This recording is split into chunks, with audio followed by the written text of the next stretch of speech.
Let's take a step back in time to 1980, the year a man named Isaac Asimov issued a warning that most people ignored.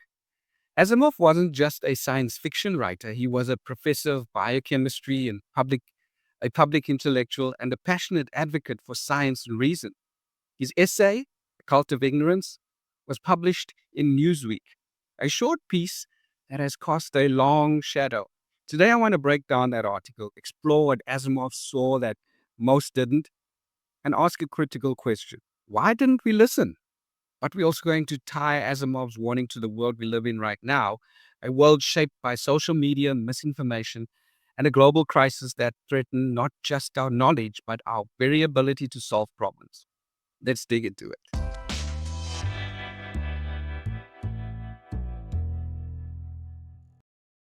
1980 was a transitional moment. The Cold War was still humming in the background. Ronald Reagan was gaining momentum in the US presidential race. The moral majority was rising, shaping American politics with a new wave of religious conservatism. South Africa was in the grips of apartheid. The internet, that was still a military experiment. The word Google meant nothing. But something else was happening, a shift in how people perceived knowledge. He was saying there was a cultural pattern of distrusting intelligence, especially if it challenged comfortable beliefs. In that essay, he pointed to a growing contempt for education, a glorification of the common man who didn't need experts telling him what to think, and a media landscape that catered to emotion more than fact. Now, fast forward to today, social media algorithms reward outrage. Conspiracy theories have become social currency. Expertise is framed as elitism. It's like Asimov wrote this last week. But let's pause. Why did this anti intellectualism take root? And how did it become so powerful? Let's linger on his most quoted line. The strain of anti intellectualism has been a constant thread, nurtured by the false notion that democracy means that my ignorance is just as good as your knowledge. That's the key word here, false notion. Because yes, democracy means everyone gets a vote, but it doesn't mean all ideas are equally valid. Think about it. If I walk into a hospital and demand to do heart surgery because I watched a 10-minute YouTube video, should I be allowed in the operating room? If someone insists the earth is flat, does that belief carry the same weight as 500 years of astronomy? Of course not. But this is where Asimov saw us heading, a culture where confidence trumps competence and opinion replaces evidence. And today, we see that everywhere in politics, in public health, in the climate debate, and especially online.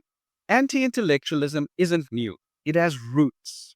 Historian Richard Hofstadter wrote a Pulitzer Prize winning book called Anti Intellectualism in American Life.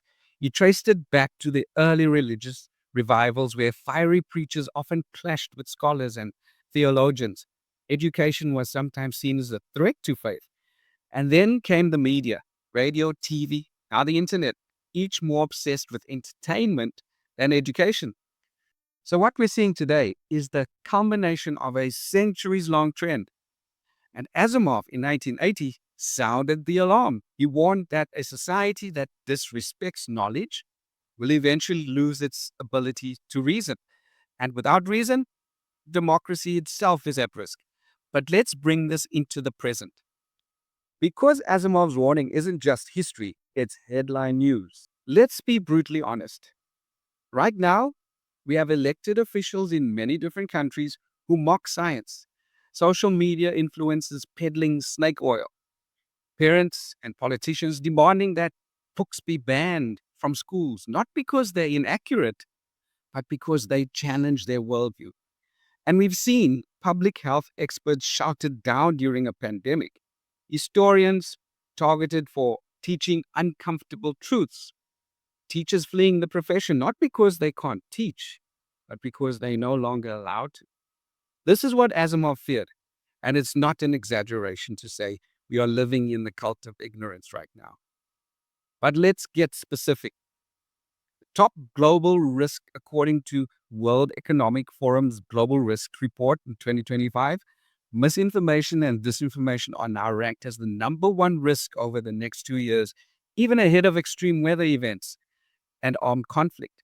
The report warns that AI generated fake news, deepfakes, and the decline of fact checking on social media threaten to erode trust and deepen divisions between countries and within societies. This isn't just a theoretical risk, it's playing out in real time, impacting elections, public health, and even international relations. Anti intellectualism has become increasingly politically charged. Studies show that people with anti intellectual predispositions are moving toward the political right, while those who trust experts are moving left, creating a unique polarization of trust. Powerful political figures now use anti intellectual rhetoric to discourage trust in experts and often gain loyalty by positioning themselves as champions of the common man.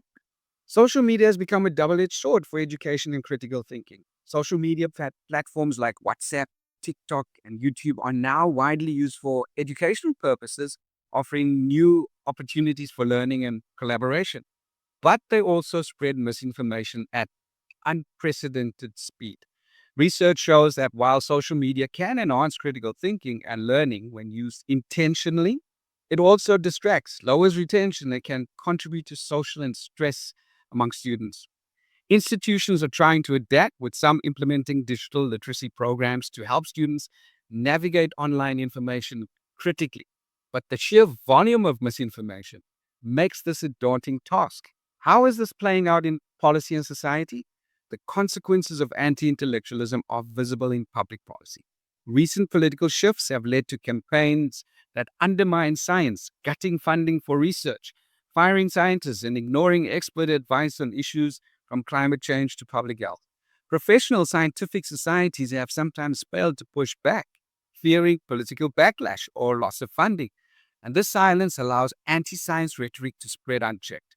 With wars in the Middle East, Ukraine, and Sudan, and the climate crisis worsening, the need for evidence based decision making has never been greater. Yet, the spread of misinformation and the erosion of trust in expertise make coordinated action harder than ever. And what can we do about it? So, what now? If we're going to turn the tide, it starts with valuing curiosity over certainty. We need to teach people how to ask better questions, not just memorize answers. We need to normalize saying, I don't know. We need to respect complexity instead of demanding easy answers. And we need to speak up because silence creates a vacuum. And that vacuum is quickly filled with noise, misinformation, and pseudo confidence. Digital literacy programs can help, but they must be coupled with a cultural shift that values expertise and critical thinking. Educational institutions should develop policies that balance the advantages of social media with the need to maintain academic integrity and student well being. But perhaps the most important step is personal, refusing to accept that all opinions are equally informed and insisting on evidence, reason, and honest debate. Asimov gave us a warning, but warnings don't mean much if we don't act on them.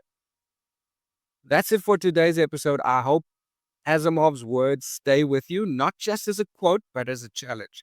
A challenge to think critically, to resist easy narratives, and to reject the dangerous idea that everyone's opinion is equally informed. Next time, we'll explore why the loudest people often know the least. We'll dive into the psychology behind overconfidence and the deep wisdom behind doubt. Subscribe to the Cult of Ignorance, share this episode, and let's keep the conversation live because the truth doesn't shout, it whispers. Until then, keep thinking.